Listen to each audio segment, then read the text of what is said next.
Ada berita yang sangat heboh, tapi sayangnya media massa di Indonesia nggak ada yang berani untuk mewartakan ini ya. Kenapa? Karena beritanya ini sangat-sangat mengerikan sebetulnya kalau banyak orang yang tahu. Ya takutnya orang makin panik nih, bahwa apa? Sistem petrodolar atau sistem mata uang dolar Amerika Serikat itu ternyata sebentar lagi bakal kolaps guys.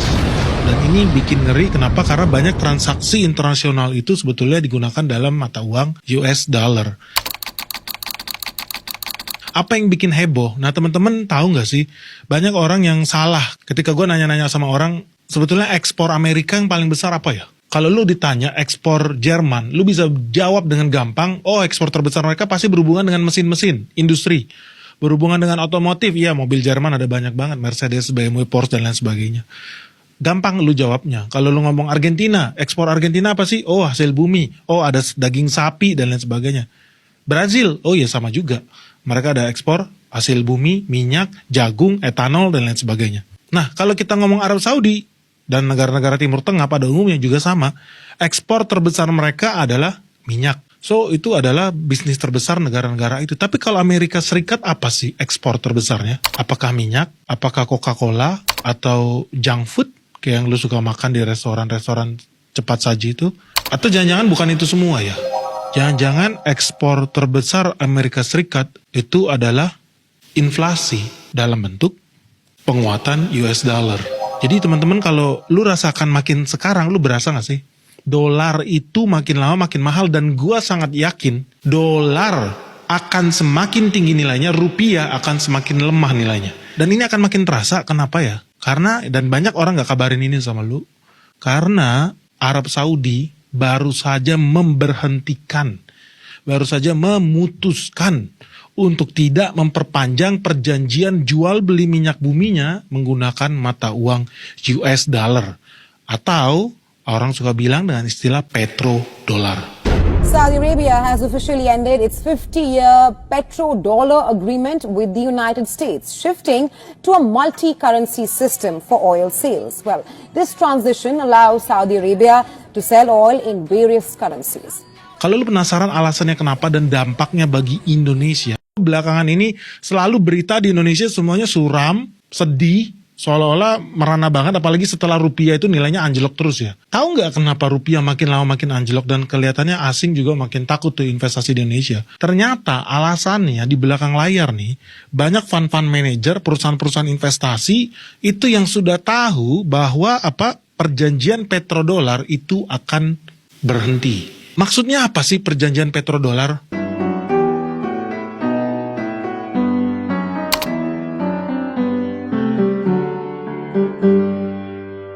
Nah, teman-teman tahu nggak sih selama ini kalau kita beli bensin, pertalite, solar, segala macam, itu kan bukan dari perut bumi Indonesia ya. Data menunjukkan minyak bumi, bahan bakar yang lu pakai, sebagian besar, mayoritas itu berasal dari negara Timur Tengah, khususnya Saudi Arabia. Jadi kerajaan Saudi Arabia ini adalah eksportir minyak terbesar ke Indonesia ini. Nah, ketika kita belanja minyak di Arab, lu bayar pakai mata uang apa? Rupiah kah? Atau ringgit Malaysia kah? Atau rial, mata uang Arab Saudi? Ternyata enggak. Ternyata lu harus bayar pakai mata uang dolar Amerika Serikat alias US dollar. Kok bisa begitu? Coba lu pergi sekarang ke Arab, bilang, gue punya mata uang yen, Japanese yen, yen Jepang. Mau nggak si Arab terima? Nggak mau.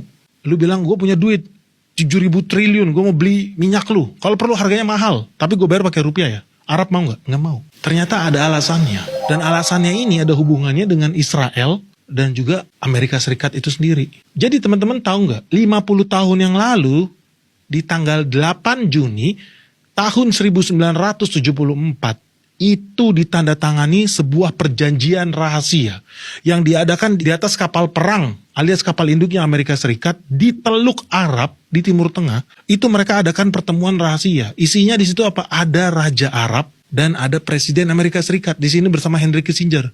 Waktu itu era presidennya Nixon. Lalu mereka bikin perjanjian apa? Lu Arab, lu pengen masih hidup nggak? Lu tetap pengen berkuasa nggak?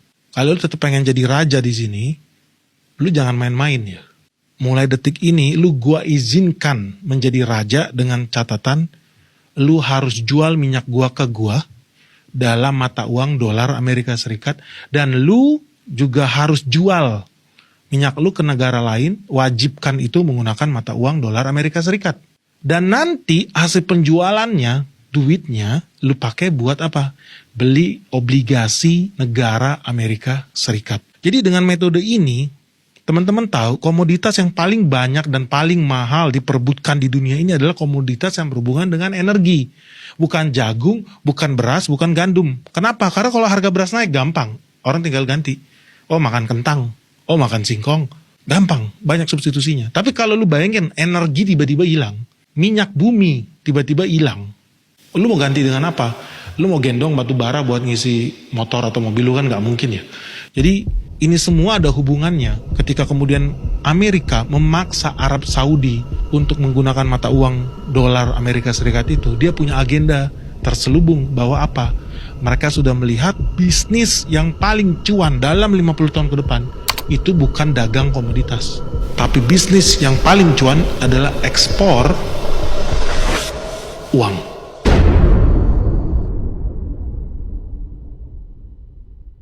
Kenapa ini semua bisa terjadi ya? Ini ada hubungannya dengan Israel juga, ada hubungannya juga dengan Perang Dunia II. Jadi kita pergi dulu ke tahun 1944. Sebelum Perang Dunia II berakhir, itu udah banyak terjadi krisis ekonomi di mana-mana. Sehingga kemudian para bos-bos dari negara-negara Eropa, Amerika ini kumpul, mereka bikin perjanjian yang namanya Bretton Woods Agreement. Intinya di situ mereka bikin kesepakatan apa? Mulai detik ini, lu sama gue kalau mau berdagang, kita gunakan mata uang dolar ya. Sepakat ya negara-negara Eropa ya. Oke, sepakat ya. Dan kita cap ya. Jadi dibatasin ya. Bahwa apa? Untuk $35 itu